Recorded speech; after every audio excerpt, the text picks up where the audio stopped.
I never thought it would be remotely possible to make a living in backcountry skiing. Basically, we did this because we were both unemployable. And, we thought maybe we could someday sell the company to a soft goods operation. But never did we think that we would see the kind of growth that we have sustained over so many years. Welcome to Season 9, Episode 3 of the Backcountry Podcast. I'm Adam Howard. It's an honor this week to welcome Bruce Edgerly, co-founder of Backcountry Access. Edge, as he's known in the backcountry community, has been around the block. He cut his teeth in the outdoor industry by writing for Powder and Couloir in the 80s and traveled the globe to cover the burgeoning extreme skiing movement. In the early 90s, Edge found himself out of a job and largely, as he says, unemployable, despite having a degree in engineering. A chance encounter with Bruce McGowan inspired the pair to start BCA, and a backcountry icon was born. Edge takes us on a ride through the evolution of BCA, from alpine trekkers to airbags, and of course beacons, and reflects on the growth in backcountry skiing that he never saw coming. Before we drop in with Edge, we'd like to thank Salomon for sponsoring this episode and supporting independent media. Here's a quick word from Salomon athlete Cody Townsend. Hey, Cody Townsend here. You might know me from the 50, but I've also been a Salomon athlete for 23 years. Born in the French Alps in 1947, Salomon has literally been transforming the sport of skiing for 75 years. This is most evident when it comes to backcountry skiing. Quest boots and the Guardian bindings introduced new functionality in backcountry design. The award-winning S-Lab MTN boot and S-Lab Shift MNC bindings were first of their kind. Oh, and you can't forget about the beloved MTN binding skis and boots. Yeah, we've been doing some work. And this fall is no different. The all-new S-Lab MTN Summit boot and MTN Carbon 96 ski both brought home Editor's Choice Awards. The legendary QST collection of skis continues to wow us with its versatility and new construction. And the Shift Pro line of boots offers high-end freeride performance and fit for those looking for a 50-50 boot. Want to learn more? Make your way over to Salomon.com. Thanks, Cody. All right, friends, let's get into it. We hope you enjoy the episode. All right, Bruce Edgerly, welcome to the Backcountry Podcast. Glad to be here, Howie. Thanks for the invite. Yeah, it's good to see you. We'll certainly talk about the history of BCA in this interview, but I want to throw it back a little further. I first saw your name as I was probably a high school kid reading Powder magazine, maybe Couloir in the late 80s, early 90s. And so that's when I first saw your name, and names like Eugene Buchanan, Steve Casimiro, Rob Story, and Bruce Edgerly. And, I kind of lost track of you as BCA came about in the 90s. I was not in the industry at the time. I want you to tell us a little bit about how you got your start and how you went from being an aspiring journalist and all the great stories that you had during that time in your life to founding BCA. I mean, it all boils down to, of all things, whitewater kayaking. All those guys you mentioned, well, Eugene Buchanan, one of my very best friends, a bunch of us worked at the Boulder Outdoor Center. And Eugene, which is what for that's a whitewater operation in Boulder, Colorado. They used to run raft trips, and they had a kayak school. And I was in the kayak school as an instructor and safety kayaker, along with Eugene Buchanan and a guy by the name of John Herford, who invented the tracker, and Mike Bader and a bunch of other people. And that's kind of where it all started. Is Eugene introduced me to his buddy Bruce McGowan, Bruno, and we ended up starting BCA together. Yeah, I mean, originally I went to school for engineering, and I didn't really dig it, and I took some time off, and I moved out to Alta and spent a year there skiing, and then I got hooked on that, and I started getting some freelance assignments, and that's how I got into the industry was through the freelancing gigs that I got. And I got some really great assignments after a couple of years with Powder. They sent me all over the world to cover the emerging extreme skiing competitions. That's really how I got into the industry. And you interned at Powder as well, right? You're one of the Powder refugees.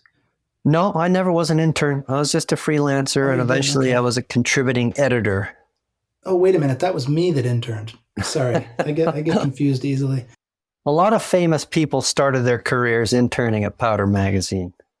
It's funny to just see the diaspora and just how large it is coming out from Dana Point, California, of all places. And now at BCA, you have this large diaspora of people throughout the outdoor industry that got their start with you. Tell me about this kayak trip where you met Bruno and hatched this plan for BCA, and why? Like, why did you do it? Well, we did it because we were both desperate and unemployable. I had been fired from my first engineering job and had taken off on this writing career. And then Bruno had started up a casino, which failed on the first day.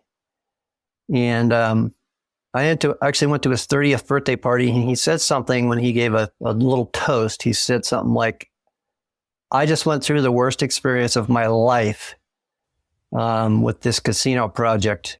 I'm looking for new business ideas. If you have an idea up your sleeve, see me. So I walked up to him afterwards and I said, hey man, I'm also unemployable. Let's try to do something together. And then a couple of months later, he came back and said, hey, I've got this, we've been skiing on these rattle traps over in Europe, the Securifix thing. And it's a real mousetrap. It breaks and it's cheap and it doesn't fit. And him and his brother John basically made a better mousetrap. And they came to me and said, you've got such awesome connections in the ski industry. Why don't you jump on board as the sales and marketing guy? So that's how it got started. Tell us about the Trekker, how it worked. Why was it useful? Why was it timely? Yeah. So, it really was good timing because, at the time, which was, I guess, the early 90s, the only way people were really accessing the backcountry was on telegear. There was a few people that were a little bit ahead of the curve, and they had brought in some AT bindings from Europe, like the Silveretta 404, and even the Raymer, which came out of Boulder, Colorado. Yep. But they were really bad bindings. Like the Silverettas, some of them they don't even release. They're really designed more for approaching alpine climbs and ice climbs. Yeah. And, there was a lot of great skiers out there that just didn't want to learn how to telemark. And like racers, a lot of really good racers and bump skiers didn't really want to kind of regress and learn how to telemark. They want to rip in the backcountry and do laps, powder laps. Yeah. And we kind of saw that opportunity, and that Alpine Trekker really addressed that need. And it turned into a bit of a gateway drug for aggressive alpine skiers into the backcountry. In case your listeners don't know, it's basically an adapter that you clip onto your race ski boots and click into your DIN 14 alpine bindings, and you can stomp uphill like Frankenstein in those things with skins. And it basically puts you up above your bindings, and it has an axle up at the toe, so you can free your heel and go uphill. And then when you get up to the top, you take them out of your bindings, you take them off your boot, you stick them in your pack with your skins, and then you proceed to rip. I have a picture in my office from this 7-day ski tour in Gaspé, Quebec, Canada, from probably, 99. I'd finally blown up the last of my telegear, and I used Trekkers for that whole thing. And there was a lot of flat walking. I'm sorry. Yeah, it was brutal. But it was, the Trekkers, all of those types of adapters have their limits. And one of them is they put you high off the snow, so you're stacked high. So it's not super stable. You're also in a boot with no walk mode. So it really was for, as you say, stomping up the fall line. Yeah. They were affectionately known after a while as the Day Wreckers. Day Wreckers, yeah. And there's a product out there now that kind of took over when we decided just to discontinue the product probably 5 or more years ago. A new product came out called the Day Maker. I wish those guys luck. Yeah. So you start with the Trekker, and this was you founded the company in 94. Same year Backcountry Magazine was founded. Mm-hmm. Also around Boulder, Arvada. Yeah, we knew those guys. Yeah, of course. How long was that your primary product, and what was next? That was our only product. Well, I guess we brought in Coltex skins and we put our name on it too. But our Trekkers and our skins were out for 3 years before we launched our Tracker DTS transceiver. And that's what put us on the map. Yeah. A lot of people don't even know that we had the Alpine Trekkers. It's true. It's so true. So let's talk a little bit about the DTS. You guys made some serious waves with that thing. It almost seems unbelievable that you did it, that you could pull it off, because, the beacon industry was entirely European, right? And very traditional, even though it was a technology that was, it was improving, but it really hadn't changed a lot. It seems like the biggest advancement prior to the Tracker was going away from the earpieces with the peeps, and being able to hear the thing and see some lights. But other than that, it was the same technology for a long time. How did you come to, I know it was Hereford who developed it, but why was that going to be the thing? Why was that going to change the whole landscape as it did? Well, the issue was that in order to find somebody, you had to walk around in a very complicated grid pattern, and you had to constantly adjust the sensitivity of the transceiver so that it wasn't saturated or it wasn't too quiet. And it took a ton of training, and most people weren't willing to put in the time that it required to get good at it, except for the pros, people who were paid to practice. We just kind of, we were some of the rare breed that would actually go out and try to practice, like on the first day of a hut trip. And I remember there was this one hut trip, I think to the Fowler-Hilliard hut in Colorado, where we were out there for an hour or two and just threw our hands up in the air. And I remember Herf said, okay, I can do better than this. We need to take all this thinking and noise sensitivity adjustment and make a machine do that. Digitize the signal and just get the machine to tell you a distance and direction. Well, wasn't that easy to pull off. It took 3 years of development time for him. We did all the plastics and, the harness, and we did all the user interface, and then all the documentation and the certifications. And then when we launched it, of course, we had to re-educate the entire world, which was a big undertaking. Yeah, there was a lot of momentum behind that analog technology, and there was some real holdouts, especially in Canada and Europe. When you say holdouts, are you talking the industry itself or the consumer who was buying these beacons, or both? Yeah, no, it wasn't really the consumers. It was the pros, the pros, yeah. The guiding community, the highways people, search and rescue groups, people that have been using transceivers for a while and actually didn't have the same issues that us recreationalists had. Right. They were able to get good enough to appreciate using an analog transceiver. So at this time, this would have been 97-ish when you guys came out. Mm-hmm. Ortovox was by and large the market share, the largest shareholder in the market in North America, probably globally. Yeah, 80% market share. Followed by what? Like you had Peeps, maybe Arva, a little, maybe not even Arva here at that time. No, I'd say the Peeps OptiFinder was number 2. They might have had 10, 20% of the market. Knowing the market as you did when you came out, how quickly were you taking a piece of that pie? Like, when did you hit 20% of the market? How many years out was that? Yeah, probably 3 years. The first year was a little rough because we were making these things by hand, one at a time.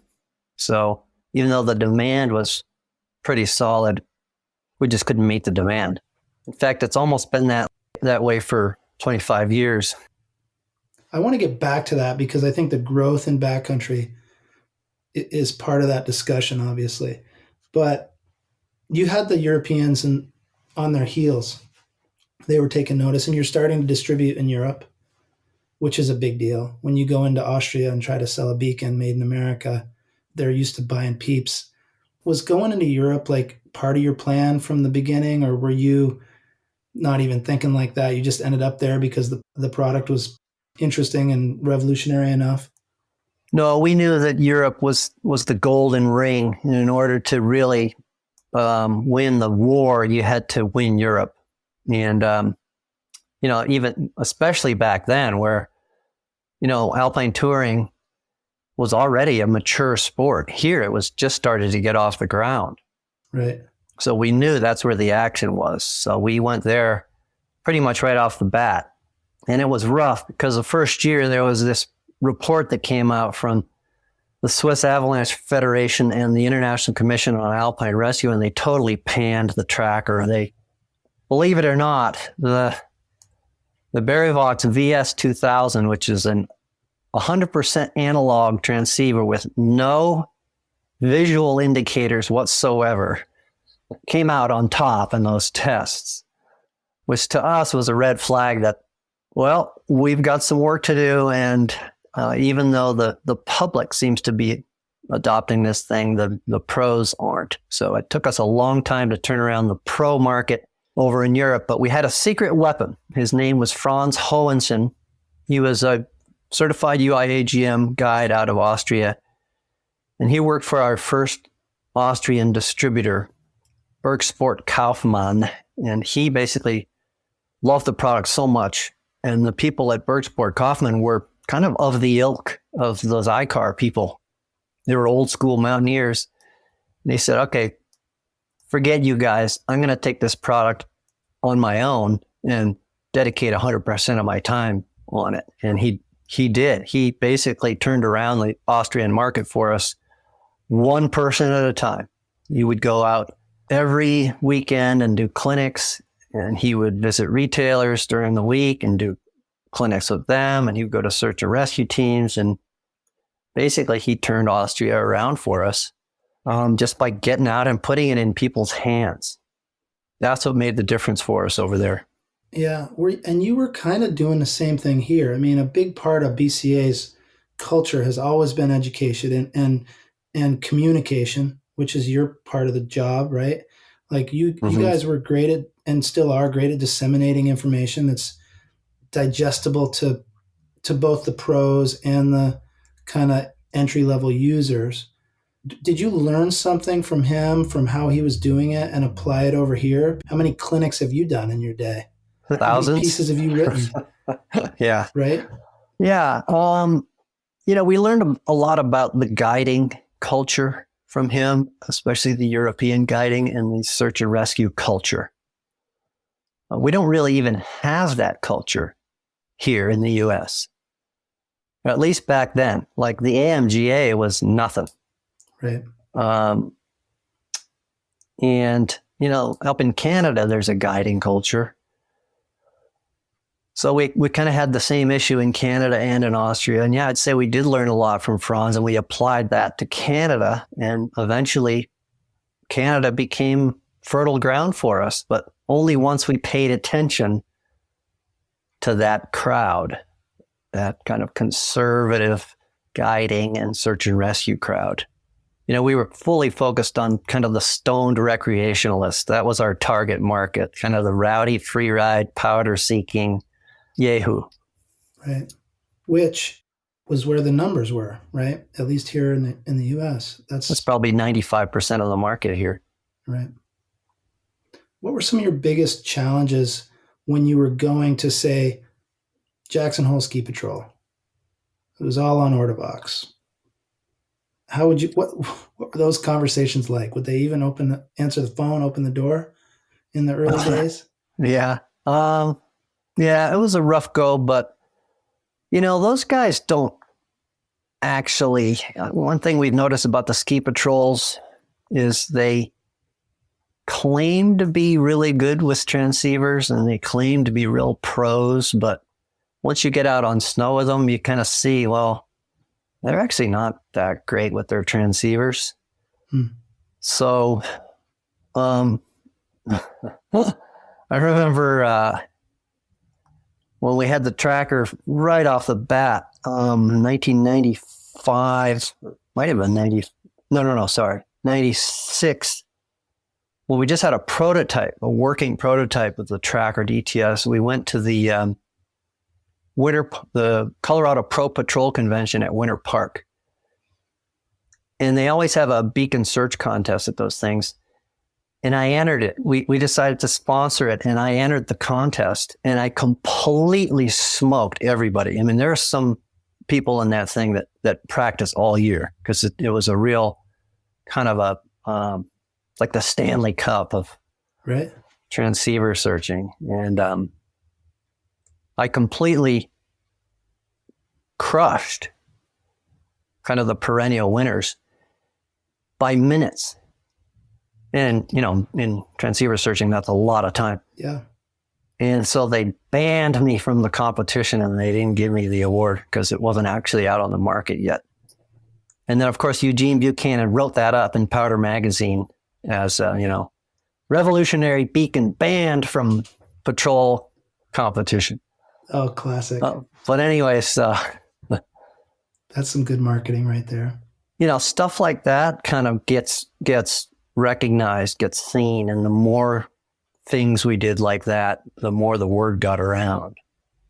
So by the time we got to Jackson Hole, they kind of knew that this thing was pretty rad. And we didn't actually have a hard time getting in there to show it to them. One thing that helped was that I took my level 3 avalanche course up there, and I happen to know a bunch of folks, including Rod Newcomb. He was an early adopter at American Avalanche Institute, and a bunch of other folks. And I had met all those Jackson folks up in Valdez because there was a lot of Jackson people up there. So when I was up there covering the extreme comps, I met a lot of the movers and shakers from Jackson. So Jackson was actually fertile ground for us early on. And when they opened up the gates, we were their transceiver of choice, and that was really good for us. I'd like to throw it back a little bit to your early days covering those comps, forerunning some of them. I mean, you foreran nationals at Crested Butte in 91?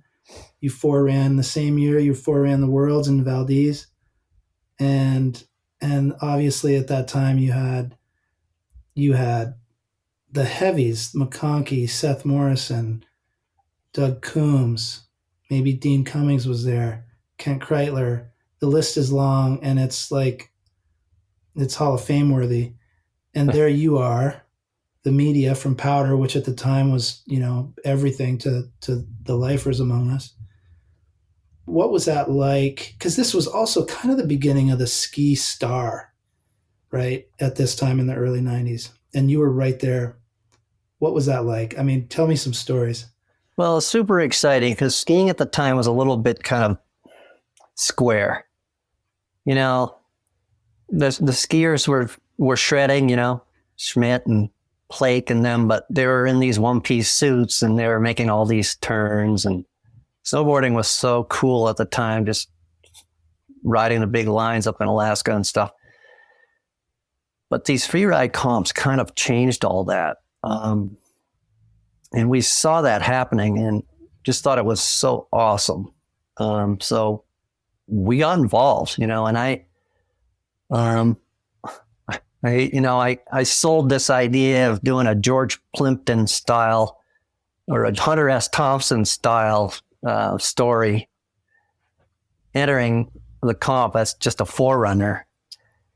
And The first assignment I got was actually with Larry Flint's publication called Over the Edge, which was an experimental thing that didn't last long. But, Larry Flint was the publisher of Hustler magazine and a few other things. Yeah. And that went really well. I foreran that U.S. Extremes comp, I remember, with Kent Kreitler, only he was naked. And that worked out pretty good. So then I took that and I sold the idea to Powder. And then they said, oh, yeah, why don't you do that next year for us? So I did it again up in Valdez. And that was really cool. I got to forerun with Tommy Moe and Micah Black. But, we just saw this awesome thing starting to happen. And those guys weren't famous yet at all. They were just really cool people. And, I got into it because I ran into Dean Cummings kayaking one day down in New Mexico. And he had just gotten down from Valdez, or he probably, I think, got second or third or something to Doug Coombs or something. And he said, yeah, it's pretty cool. You should come up and check it out. So I did the next year. That's how I got involved. I think I even roomed with Dean and traveled with him. And he kind of showed me the ropes.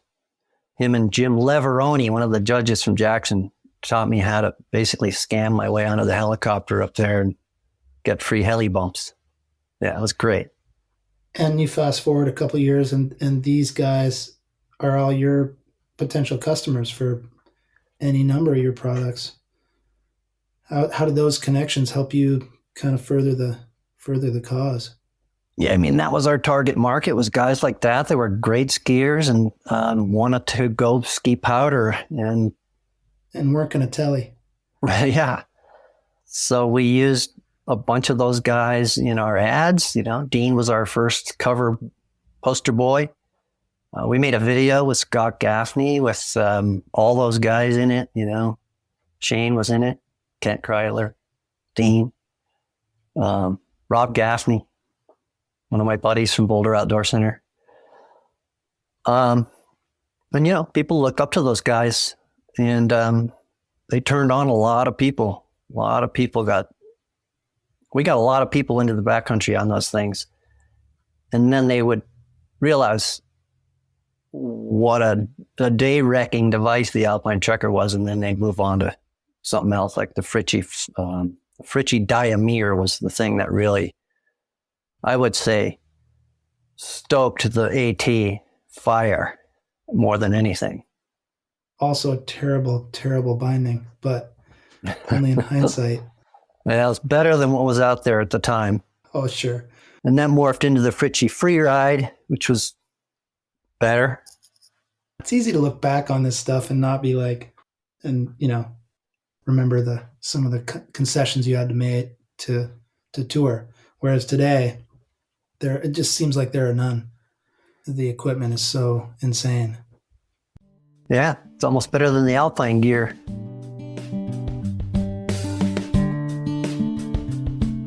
So what do you make of the media landscape today? And it's changed so much since you and I started, and here we are. Well, I don't know. It's kind of the social media part of it, I find to be a little bit toxic. It's very kind of self-promotional, I guess. It used to be the manufacturers controlled the conversation, which was nice for us manufacturers. But now the athletes are controlling the conversation, which is great for them. And we can still have some influence, but it's completely changed. And I still have some old school tendencies. I'm a big fan of personal contact and one-on-one. It's a lot more, I would say, complete. And when you have a product that's complicated, sophisticated and requires some knowledge and explanation, and the social media stuff doesn't quite cut it. So we're now plugged into a big organization who puts 100% of their effort into social media and digital marketing, and I'm still a big fan of the one-on-one style. So I'm a bit of a dinosaur now at this K2 Elevate organization.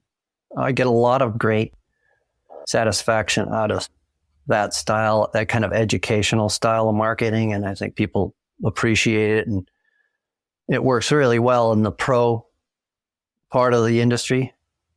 And those guys influence the masses. So I think it's still probably more effective than a bunch of cool photos on Instagram.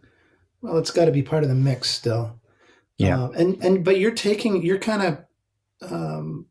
hitting it in two channels, right? You've done so much in-person instruction over the years. You've written all sorts of papers, and now you're doing a video, like a tips and tricks type video series, which frankly, when I saw one of them earlier this year, I'm like, knowing you as I do it, I was thinking like, oh, he's been doing this forever. Like he could have easily been doing this forever. They're really good and interesting, kind of funny in your quirky way.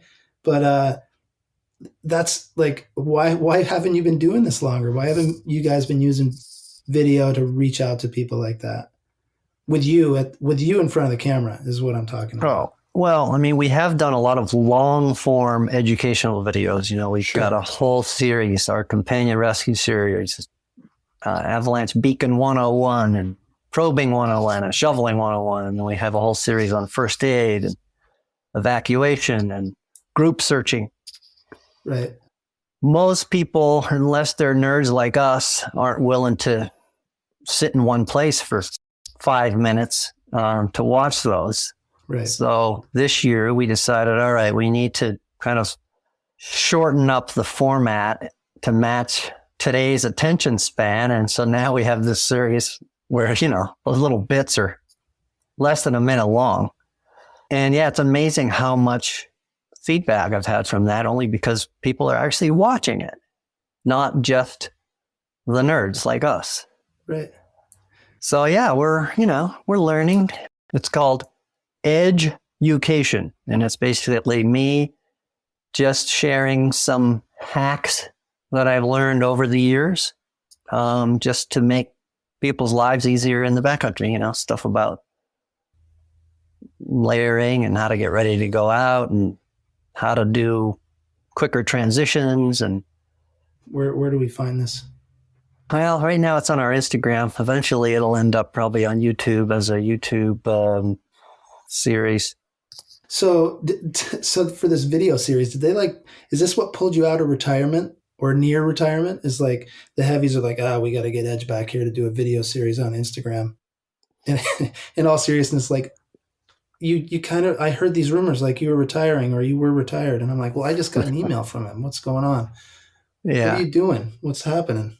Well, yeah, I mean, we actually filmed that, a year and a half ago. Oh, really? Yeah. So no, I guess it was last year we filmed that. But yeah, I've been trying to semi-retire. I want to ski more and make fewer PowerPoints. And so I've tried to get out of the day-to-day operations at BCA. Unfortunately, it hasn't quite worked out. My assistant, Jack Bigley, was awesome. He was my right-hand man for several years. And when I left, he decided to leave. And then my replacement was overworked. The gal they hired to replace me basically was working till midnight every night, 7 days a week. So she quit. So now I've been called back up to the Russian front to kind of fill in. Was your family protesting? Well, I've created some guardrails. There's certain things I'm not going to do, but I'm all about events and networking and writing. But I'm not going to make any more PowerPoint presentations. That's my ground rule. For the folks upstairs? Yeah. I'm not that stoked on reporting to the suits up in Seattle. Talk to us a little bit about your transition. Obviously, this was a homespun enterprise. You guys were making alpine trekkers in Bruno's garage, heat treating the parts in the oven at their house. You go from there to building this, nice sized company in Boulder. How many employees did you have at the top there in Boulder? We had 50 employees when we sold to K2. Yeah. And that was what year? 2013? 2013, yeah. Yeah. Yeah, so it was full-on grassroots operation. Yeah, everything was basically from scratch. We used to build the Alpine Trekkers in Bruno's garage. Then we moved into a place in North Boulder when his wife kicked us out of the house. We were next to the only strip joint in town. That was a little embarrassing when people came to visit us. And then, we just kept, John Herford was building the trackers one by one. And finally, we had to sub it out to an assembly operation in in Weld County, east of I-25. And then they couldn't keep up. So eventually we've had to get a lot of our work done over in Asia. But all the final assembly and testing is still done in Boulder. And, the airbag project, when we came out with our float airbags, that was a huge kind of quantum leap for us because we didn't really have a mechanical engineering department until then. And so building that whole department was very taxing. And the financing for the airbags was brutal because the lead times on soft goods, on the packs, is so long. And those packs are expensive to make because they're very, very detailed. They have to meet very stringent standards set up by the Europeans for strength and durability. And so just the financing part of the whole project was very taxing. And that's kind of what led to us thinking about either bringing in more investors or selling, because Bruno and I had to put it all on the line. We had to put up the equity in our homes as collateral, and we had to sign personal guarantees.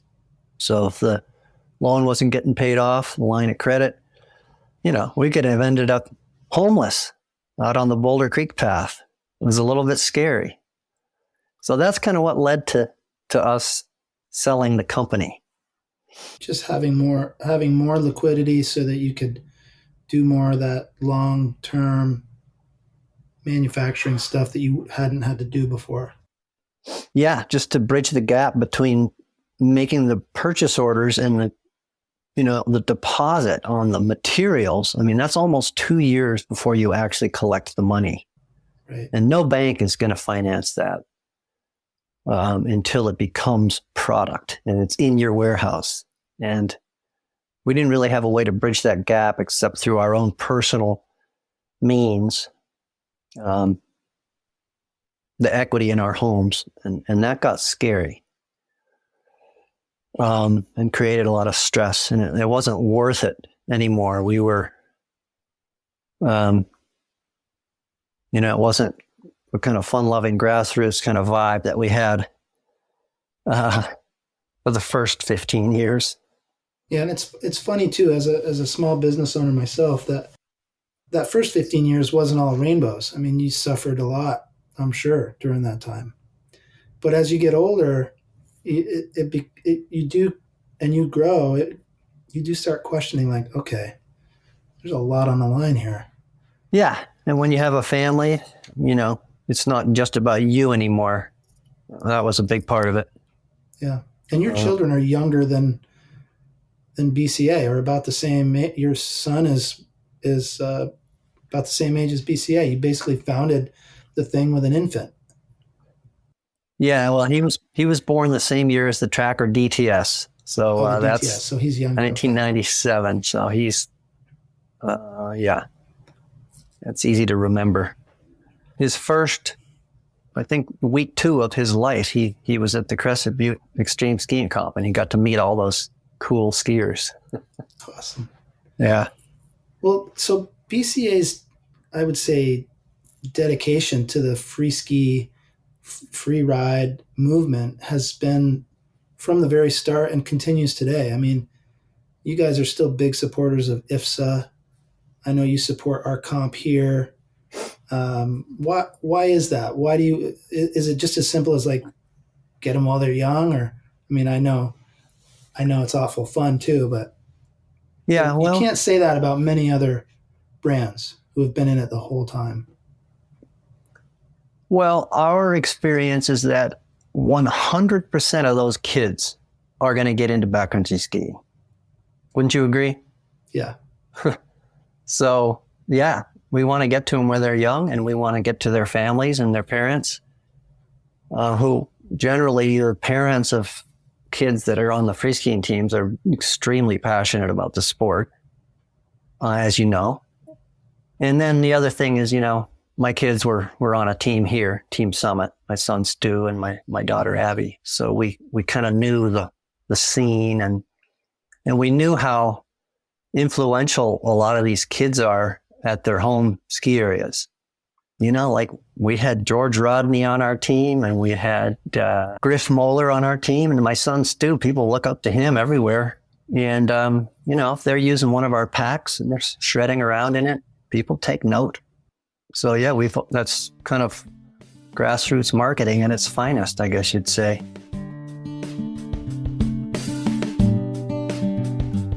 When you guys started BCA, we knew that backcountry skiing was growing, and it has grown considerably ever since. Did you ever think it would be this universal back then? Did you ever think that far out? I never thought it would be remotely possible to make a living in backcountry skiing. Basically, we did this because we were both unemployable, and we thought maybe we could someday sell the company to a soft goods operation, but never did we think that we would see the kind of growth that we have sustained over so many years. Yeah, it's really amazing. My dad once told me that, I don't know why he told me this, but he said, son, if you're not smart, you better have good luck. And if you don't have good luck, you better at least have good timing. And so we had, I would say, one out of those three. We had really great timing. We've had a lot of shitty luck, and I'm not that smart. My business partner, Bruno, was really smart. He was really the one who negotiated all the smart deals over the years. But the timing was awesome, so we've had kind of a quote-unquote headwind the whole time we've been in this industry, to use a business buzzword. Like 15% growth a year average. So for a marketing guy like me, it hasn't been that hard because the market's just been cranking. And it's bigger and bigger every year. It's the operational parts of the business that are the real challenge to date. Even worse now. Like COVID, of course, has devastated our whole operations and our schedule and supply chain. Yeah, it's brutal. Oh, I'm with you, man. Beyond COVID, what are some of your big challenges that you see in the future for BCA, and big opportunities too? The biggest opportunity for us is to grow our business in Europe. We've done really well here with our guerrilla style and our educational style of marketing. Over there, we're not in charge. We have a subsidiary over there now, and they're selling 15 other brands at the same time as us, and they're not as focused as we are on BCA. So that's always been a little bit of or at least the last 10 years with our new partner, I would say almost held us back. At the time we sold, Franz Hohensen we had put him in charge of our whole European operation, and he was taking that guerrilla style across Europe. That kind of ended when we sold our company. And so in Europe, I would say our growth has been a little bit stunted. But just recently, we've hired a really awesome dude by the name of Simon over there, who's fully dedicated to BCA, and he's a diehard backcountry snowboarder. And he's getting after it pretty hard, and he's definitely of the ilk of old school BCA. He's hitting it hard all the time on snow with people. So we're pretty excited about Europe right now. It's a big undertaking, and it's too much for one person, clearly. But we have a great anchor right now, and that's Simon. What country is he in? He's in Germany. But spends most of his time skiing over in Austria, Yeah. snowboarding. And then, our new airbags are awesome. We jumped on board with all pride. We've got this new E2 airbag out that's taking off. That's been super exciting. I've been on that product development team for a couple of years. And, we knew we were going to be up against a bunch of other pack companies that are also going to be using that super capacitor airbag engine platform. So we knew we had to come out with a really nice pack to compete with Deuter and Osprey. And I think the pack 9 prototype rounds later, the pack we've come up with is really awesome. The concept that I kind of evangelized was to make an airbag pack that you don't have to take off. It's a piece of safety equipment, like a transceiver. Do you take your transceiver off on the up track? No. So why would you take your airbag off on the up track? So make it easy to get stuff in and out of there on the fly. A lappable pack, which is especially applicable here in North America, where we tend to do laps, yo-yo skiing, kind of a North American take on an airbag pack, a lappable airbag. So yeah, we have this side stash pocket where you can get in and out of the pack while you're touring. And we've got a bunch of other great features that you'll have to look at our ad in Backcountry magazine to see those. Yeah, let's talk about that ad package real quick. I have some paper. Offline. I have to tell you, so you've seen the growth that I've seen, because I've been, we started in 2002 publishing Backcountry magazine. And I remember going out from Vermont to Boulder with a credit card check to meet the owners of Backcountry magazine at the time, Dave and Betsy Harrower and Brian Litz, who you know well. And I made a couple house calls while I was there, one of which was to BCA. This would have been 2002. And I remember sitting down with you. I don't know if you remember this. And I was thinking, he's a writer too. He'll be cool to me. And we sat down in your office and you're like, people don't backcountry ski in the East. You're never going to make it. And if you didn't say if you didn't say it like that, that's how I took it. But as you know now, like the ski touring scene out East is pretty huge. And I wonder if you have any comments on that for the record, Mr. Edgerly. Well, I think a lot of people will learn how to fly to their ski destination. And back then, I would say people weren't doing that. With the Icon Pass and the Epic Passes, people buy those and there's just powder chase. So, yeah, the game has changed. No question. But, I'd like to point out that I learned to ski back East and I cut my teeth back there. That's why you laugh, right? Yeah. But, those operations out there that are trimming the trees, that are, out there with chainsaws in the fall, clearing out those dense forests, it's so awesome. I love that. So we're fully supporting those guys like Granite Backcountry Alliance and Rasta. Yeah. We love their name too. It's just so core. And, all those guys are a bullseye for us. They might not need a transceiver now, but they're going to be flying out to Jackson once a year at least, or, Alta or some other place and hitting Teton Pass or whatever. So yeah, you're right. I was wrong. Thank you. It's going off back there. And I know the Chick Chalks are awesome too. They are indeed. And as you also know, the best skiers come from Vermont. Best skiers in the world. Well, I'm not going to argue with that. Vermont and New Zealand. Have you ever been to the ski fields in New Zealand? I have never been to that continent. Sadly, it's on my list. We were actually planning on going before COVID for a friend's 50th birthday, and that got shot down.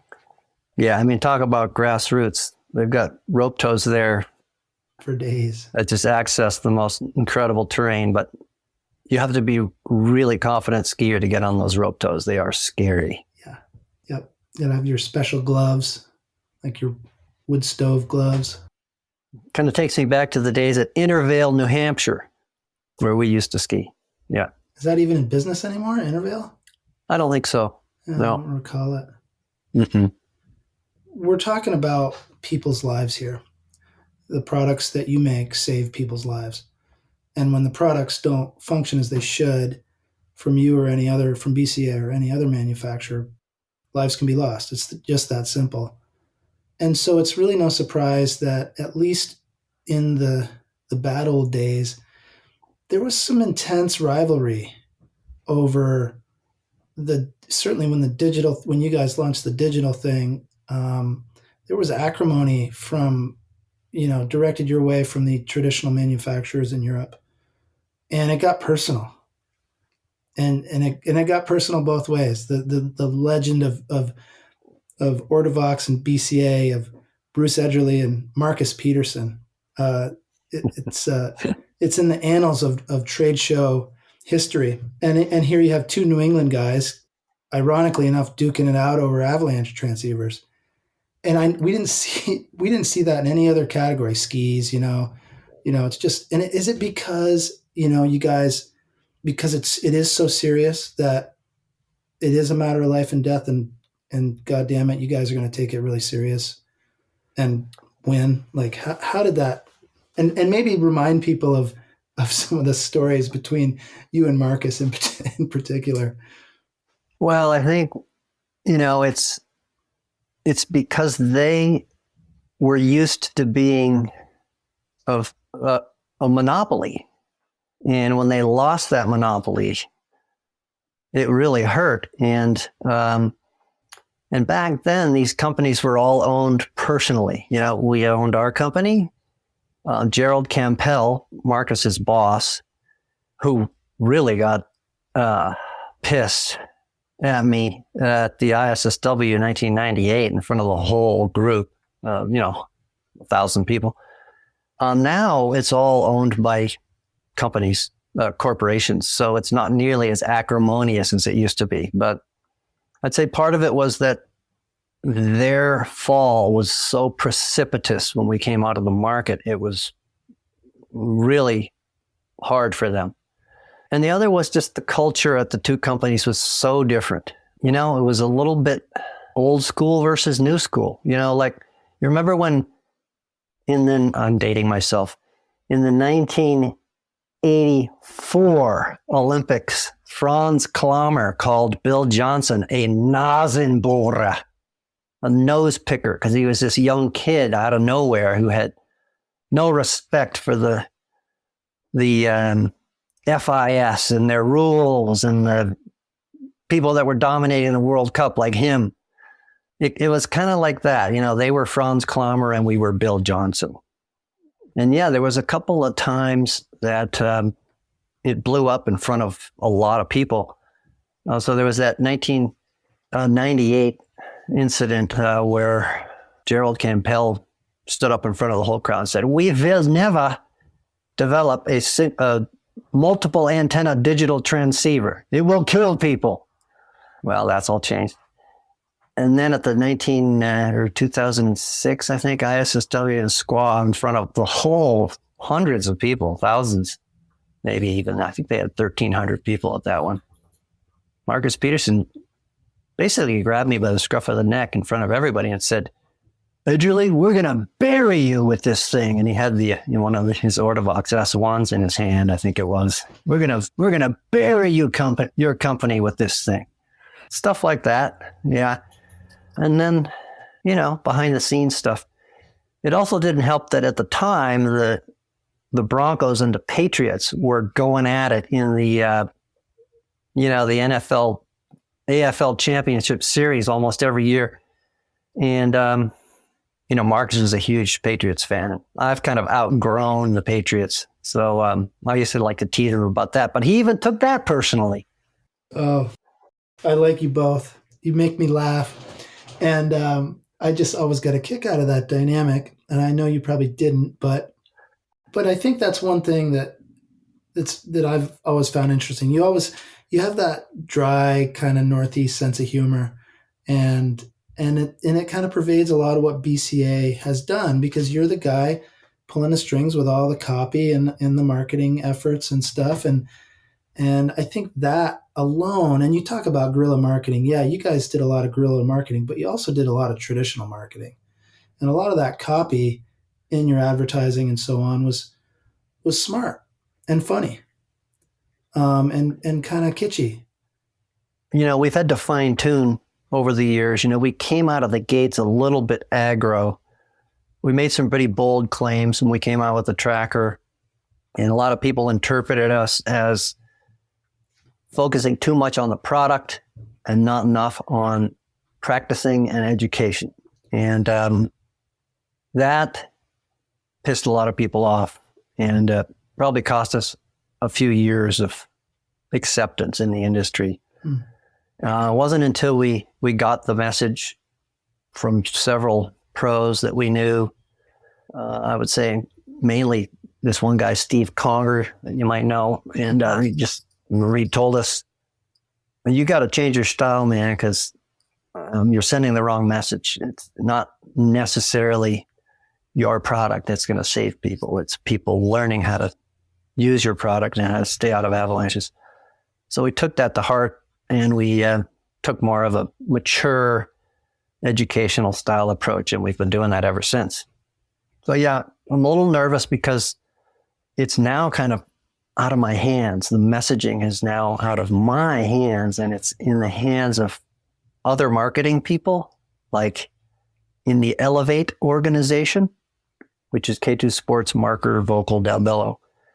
So I'm a little nervous about where it could go next. Those guys are pretty fashion oriented.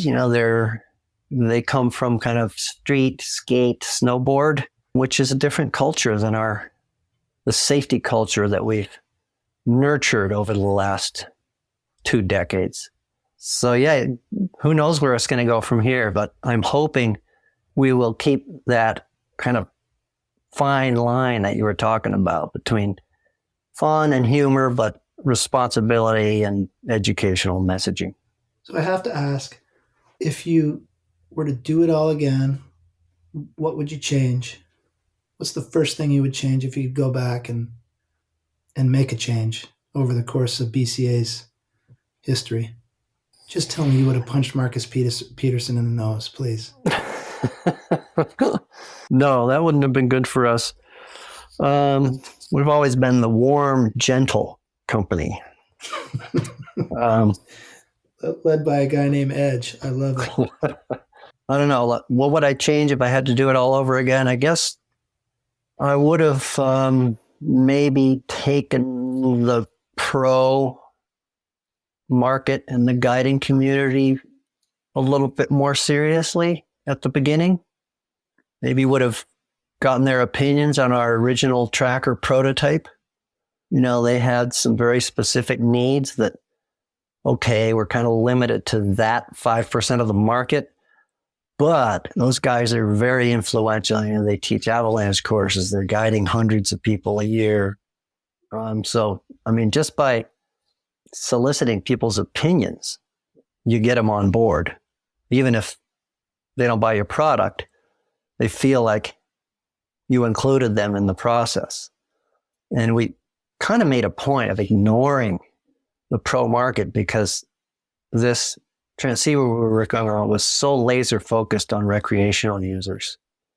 So, we knew they had issues with we had less range, receive range when we came out with the tracker DTS, and our multiple burial system was different than what they were used to. And those were the 2 issues they kind of harped on us about, that we probably should have gotten more feedback from them during the development process rather than just going up to Canada and saying, "Hey, look at this transceiver we made."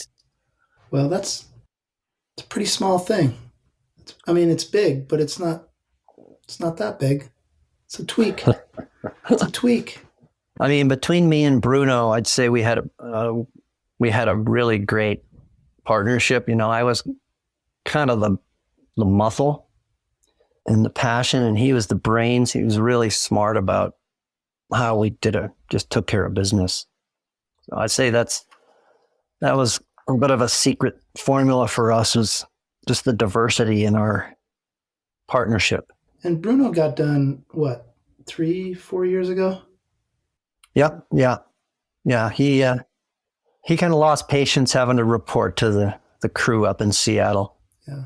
And, he's a major entrepreneur. So, he wanted to move on and try something else. Was that tough for you when he got done, or were you guys tired of each other? Not really. Yeah, no, we had enough, really. We still see plenty of each other. It's whether we're working together or not doesn't make that big of a difference. But, they brought in Craig Hatton to replace Bruno, and he was awesome. He was really fun and diehard backcountry skier. So it was a great transition. Yeah, I really enjoyed working with Craig. He was one of the founding people at Black Diamond. So to get him over at BCA after 25 years at BD was kind of an honor, and it was great to work with him. But it was too much work. That's the problem with small business, right? It's just a lot of work. Yeah. It's never ending. Kind of gets in the way of your skiing sometimes. Well, I don't know if I'd go that far. Listen, Edge, it's been a pleasure to talk to you. It's great to catch up. I look forward to doing it on the hill this winter when we're out there. Thank you for joining me. Yeah, maybe I'll come ski back east sometime. It's been a couple decades. It'd be awesome to come ski with you and Greta, my niece, who works at Backcountry Magazine now. Yeah. Yes, let's make it happen. Yeah, cool. All right, well, thanks, Howie. Yeah. I still read print mags, so I love it when I see that thing show up in my mailbox. Thank you for listening and subscribing to the Backcountry Podcast, and for supporting independent media. And one more shout out to our friends at Salomon for sponsoring this episode. The Backcountry Podcast is produced by Backcountry Magazine, an imprint of Height of Land Publications in Jeffersonville, Vermont. Our small but mighty staff works hard to bring you stories that are beautifully produced, thoughtfully edited, and thoroughly fact-checked. Please consider supporting our independent journalism by subscribing at backcountrymagazine.com. Use code PODCAST for 10% off your entire order. I'm Adam Howard. Thanks for listening. Until next time, we'll see you in the backcountry.